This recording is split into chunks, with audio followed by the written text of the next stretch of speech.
Caterpillar made one decision once that quietly gave away the farmers who trusted it most. And right now, a generation later, John Deere is making the very same decision, one green machine at a time. It begins outside Grundy Center, in Grundy County, Iowa, where a man sits in the cab of a combine he already owns and reads a number off the screen he did not expect to see. The machine is paid for. The barn behind him is green, and it has been green since his grandfather. But the guidance system that steers this machine straight down the row, the one feature that turns a brutal day into a bearable one, has just told him it will cost $2,500 a year to keep using. Every year. For a machine he already bought outright. He does not slam anything. He sets his cap on the dash, looks out at 40 acres he still has to cut before dark, and does the arithmetic he has been avoiding for 2 seasons. The number he lands on is not about this year. It is about every year after it.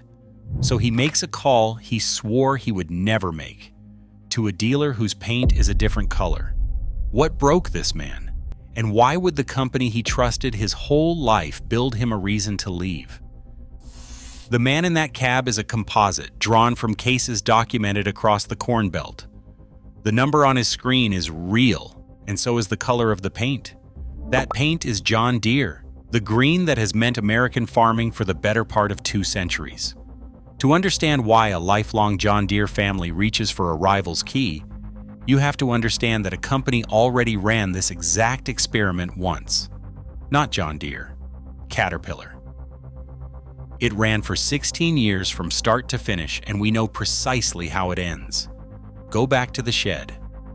In 1965, this man's grandfather drove home a John Deere 4020, the tractor that defined its decade, and he paid just under $8,000 for it, real money on a family farm in that time. It ran for 30 years. When it finally sat down for good, the family did not shop around. They bought green again. Because green was not a brand to them. It was a handshake that outlived the man who first shook it. That is what John Deere sold for 2 centuries, not steel. The trust that the machine and the company standing behind it were the same thing. Now hold that feeling, because Caterpillar once sold the very same kind of trust, and it did something with it that should stop you cold. In 1986, Caterpillar built a machine that farmers still talk about. It was called the Challenger, and it was the first farm tractor to run on rubber tracks instead of tires. Here is what that means if you have never stood next to one. Tires sink and slip in wet ground, and they pack the soil so hard that the next season's crop struggles to push through. The Challenger floated over that same field on 2 wide rubber belts, pulling more and damaging less. Caterpillar built it in DeKalb, Illinois. Caterpillar backed it with the best dealer network heavy equipment had ever seen. To a farmer, a Caterpillar machine meant exactly what a John Deere meant. The company and the promise were one solid object, and they were painted the same color. So the Challenger was a triumph. Was Caterpillar about to build its whole future around it? It was not. In early 2002, 16 years after the first Challenger rolled out of DeKalb, Caterpillar sold the entire tractor line to a company called AGCO. It kept the parts that made money without the headache. It kept building the engines. It kept building the drivetrains. It kept the patented rubber track system and sold those pieces to the new owner as a supplier. What it let go was everything else. The building of the machine, the selling of the machine, the relationship with the farmer who trusted it. Nobody in Peoria was trying to abandon agriculture. Somebody was trying to protect a margin. Caterpillar said as much in its own announcement. It wanted to focus on the areas of highest value, on engines and drivetrains and technology, and let someone else carry the low-margin work of assembling whole tractors and standing in the dealership. The math was clean. Components are high margin and steady. Whole machines are lumpy and capital heavy, so Caterpillar kept the profitable organ and gave away the body. The machine was never the problem. The margin was. Caterpillar walked away from farming, and its stock did fine for decades after. So why should the same decision land so differently on a John Deere customer standing in a dealership right now? Subscribe, because this channel works through one machine class, one corporate decision, one customer at a time, and the list is very long. Here is the difference, and it is the whole reason this story matters. Caterpillar left. John Deere is not leaving. For most of its history, John Deere sold you a machine and made its money the day you signed. That model has a flaw for a modern company. It is lumpy. In a bad farm year, nobody buys a combine, and the revenue chart sags exactly where investors are looking. So John Deere went hunting for money that arrives every month instead of every decade. The industry has a name for it: recurring revenue. In plain terms, it means taking things you used to own and turning them into things you rent forever. The guidance line on that combine outside Grundy Center. The data the machine harvests off your own field. The software that unlocks horsepower you already paid for. Each one becomes a subscription, a small bill that never stops arriving. And John Deere has told Wall Street exactly where it wants this to go.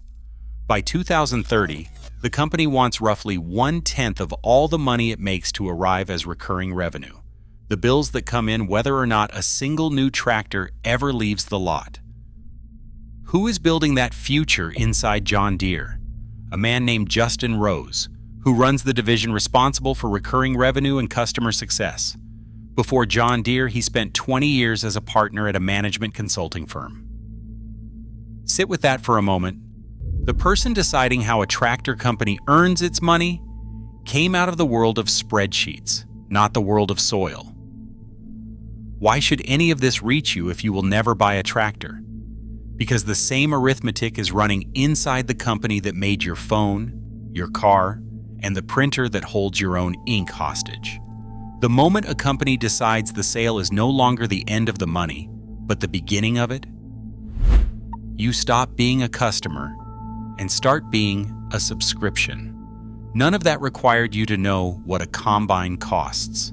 Here is where the pattern should repeat exactly, and it does not. Not quite. When Caterpillar made its move, it left. It handed the farmer to AGCO, and the farmer kept the machine he loved under a new sign over the door.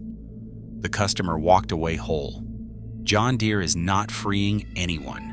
It is keeping the customer, keeping the paint, keeping the loyalty built over 100 years, and quietly changing what that loyalty buys. Caterpillar sold the tractor and walked out the door. John Deere is staying in the room and rewriting the bill. The clean exit was the kinder version. The farmer outside Grundy Center would have traded places with a Challenger owner in a heartbeat, because at least that man got to keep his machine whole. So the second question from the very beginning answers itself. Why would a company build its most loyal customer a reason to leave? Because on the chart that decides an executive's year, a loyal customer who pays once looks worse than a wavering customer who pays every single month.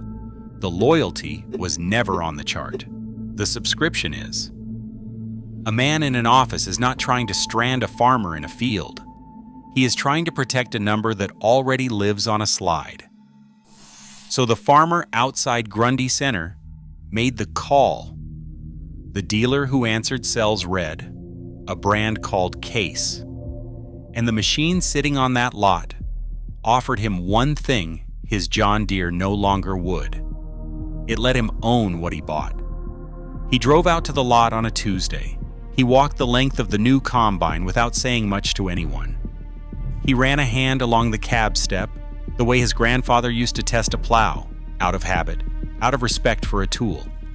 Then he stood in the doorway of his own shed that night, looking at the green machine that raised 3 of his kids, and lived in the muscle memory of his father's hands, and he understood that the hardest part was never the money. It was telling his father's ghost that the handshake was finally over. If he could put the thought into words, and this next line is reconstructed from the logic of 10,000 farmers standing where he stands, it would be plain. They changed. I did not. Was he the only one? He was not. As traditional equipment sales sagged, John Deere told its investors to brace for a 15% drop in sales in a single recent year, and the company leaned harder on the recurring money to fill the hole. Every farmer who balks at a subscription is a farmer a rival can call. Case and the red and silver of Fendt and the orange of Kubota are all standing in the parking lot holding the one promise John Deere is quietly setting down. When you buy it, you own it. Why are those rivals suddenly positioned to catch the people John Deere is losing? Not because their machines are better, because they made a different structural choice. They kept selling a machine you own outright, and they were slower to lock features behind a screen you have to keep paying for.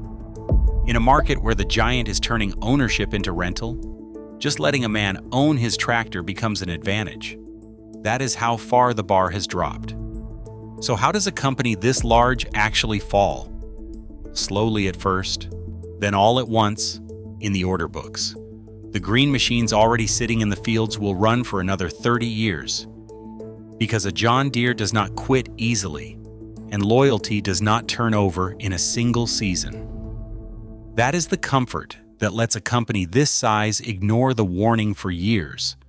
But the next machine, the one not yet ordered, is already drifting toward a different color in 1,000 sheds across the Corn Belt. Caterpillar sold the tractor and kept the engine. John Deere is keeping the tractor and selling the farmer. There is one lever underneath all of this that both companies have touched, the switch that turns a proud machine into a locked one and an owner into a renter, and it is big enough to deserve its own hour. That is the next story.